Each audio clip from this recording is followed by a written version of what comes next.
This is the fourth Carbon to Sea annual convening, and the room has changed quite a bit. Thank you so much for all of you to be here, no matter whether you're joining from up the road or come all the way from Kenya and Chile and Australia.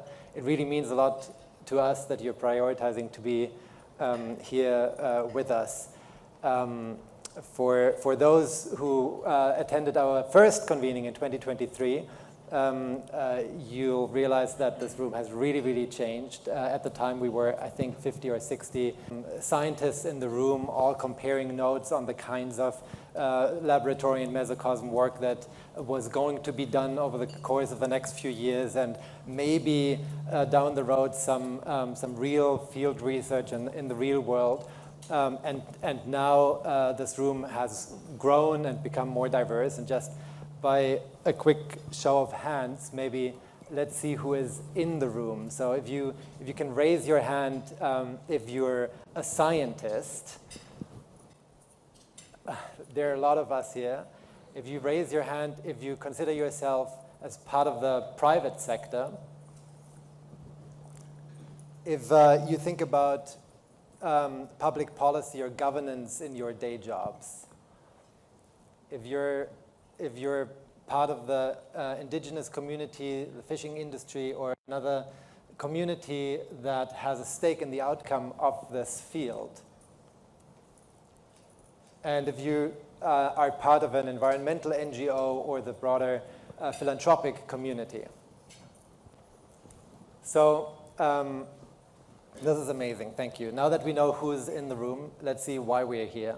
The reason why we're here is that our planet is heating up and melting and acidifying at a scary pace. And that's because economic growth of the last couple of centuries has been tightly coupled to air pollution. And the early symptoms are droughts and floods and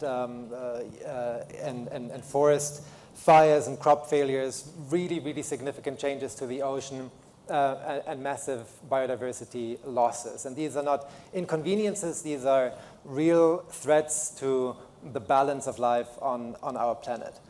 And the only well understood and relatively cost-effective way to change that trajectory is emissions reductions.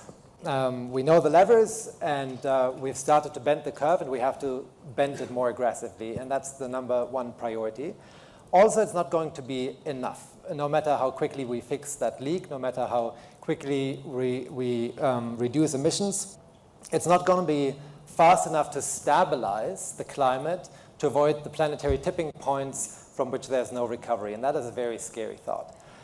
And so part of the stabilization of the climate also involves the removal of CO2 from the atmosphere on the order of hundreds of billions of tons. And there are a couple of problems with that. The first one is it is difficult to remove CO2 from the atmosphere. It's a thermodynamically uphill battle. And no matter how we're going to do that at the scale required will mean that it is disruptive and dirty and expensive. The second problem is that we don't know enough about the trade-offs yet across the various CO2 pathways to create a portfolio of solutions that is scalable, safe, and effective. And so for each one of these CO2 removal pathways, we have to do the really hard work to understand what works, what doesn't, and then build the enablers and guardrails for a sector that is capable of delivering and incentivized to doing so with high integrity. And that is why we founded Carbon to Sea. We saw ocean alkalinity enhancement as a family of really promising CO2 removal pathways with lots of open questions. And so we built an organization to A, fund the science, to systematically assess the key questions, and B, help shape a high integrity sector. And the last few years of this work have been really incredible. The scientific community grew from a couple of dozen to over 1,000. There's a private sector that has emerged, governments are engaging, and all the while this community of practitioners has stayed really humble and curious and also connected. And that's amazing. I mean, I'll just say it, I'm very excited about just how much this community has achieved. But I also want to be realistic. that the next few years are going to be really difficult, because even the word climate change has become like a palabra non grata, and public and private funding in this space is drying up. That's on the one side. And then on the other hand, the people are getting nervous about credits being sold into the voluntary market for pathways for which there are still open questions.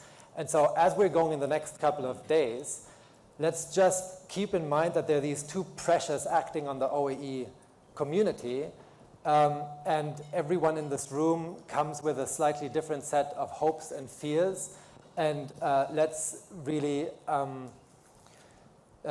cherish these different perspectives. So what are we going to do in the next couple of days is, one, really take stock of the science. What do we now know and what don't we know, and what does that mean? Second, to bring the most important policy and governance conversations into this room. And third, work together in coffee breaks, over lunch, drinks, and tomorrow during workshops, really importantly, to advance some of the most critical open questions. We have a lineup of incredible experts who are contributing to this program in the next couple of days, representing the wealth and voices that are currently shaping this community, all the way from early stage scientists to very senior diplomats. So thank you very much in advance for all of your contributions to this convening. Last but not least, I want to acknowledge and thank our funding partners for this work. Carbon to Sea is a non-profit, and the funding of our partners has allowed us over the last 4 years to fund dozens of academic institutions, to partner with private sector companies to accelerate learning as their field trials are taking off, such as the joint learning opportunity here in Halifax with Planetary and Dalhousie. It has allowed us to partner with environmental NGOs around the world to be present in international fora and governance fora, and to bring us all together in convenings like these. So without the support of our funders, this wouldn't be possible. So thank you very much.